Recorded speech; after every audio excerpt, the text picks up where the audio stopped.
जळगाव शहरात अंमली पदार्थांविरोधात पोलिसांनी मोठी कारवाई करत एमडी ड्रग्ज तस्करी करणाऱ्या तिघांना रंगेहात अटक केली आहे.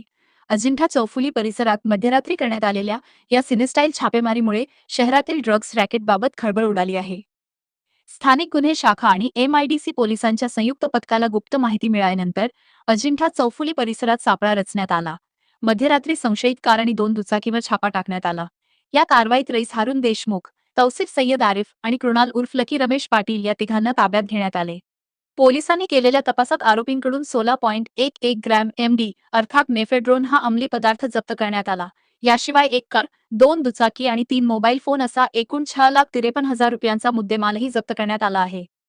दरम्यान प्राथमिक चौकशीत काही संशयित मुख्य MD ड्रग्ज पुरवठादारांची नावे समोर आल्याची माहिती पोलीस सूत्रांकडून मिळत आहे. त्यामुळे जळगावातील अंमली पदार्थांच्या तस्करीचे मोठे रॅकेट उघड होण्याची शक्यता व्यक्त केली जात आहे.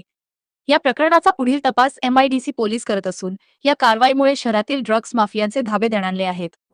सर, काय सांगाल? जळगाव पोलिसांनी मध्यरात्री अजिंठा चौफुली परिसरामध्ये छापेमारी करत 3 संशयित आरोपींना अटक केली, ज्यांच्याकडून MD ड्रग्ज जप्त केल्याची प्राथमिक माहिती आहे. नेमकं काय प्रकार? MIDC पोलीस स्टेशनला गोपनीय सूत्रामार्फत माहिती मिळाली होती की कृषी उत्पन्न बाजार समितीच्या परिसरामध्ये काही तरुण एक गाडीमध्ये नशाचा वापर करण्यासाठी उद्देशाने आलेले आहेत. गोपनीय सूत्राच्या माहितीमार्फत पंचासमक्ष त्या ठिकाणी रेड केली असता मारुती सुझुकी S क्रॉस, जिचा नंबर आहे MH29 DC 5100, या गाडीमध्ये 3 तरुण मिळून आले.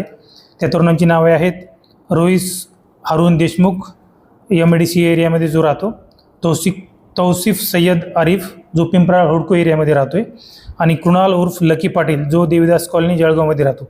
या तिघांच्या ताब्यामधून 9.3 ग्रॅम वजनाचा ज्याची कॅरी बॅगचं परत वजन केलं असता 16.11 ग्रॅम झालेला आहे. एकूण किंमत आहे 48,000 रुपये असा MD ड्रग जप्त करण्यात आलेला आहे.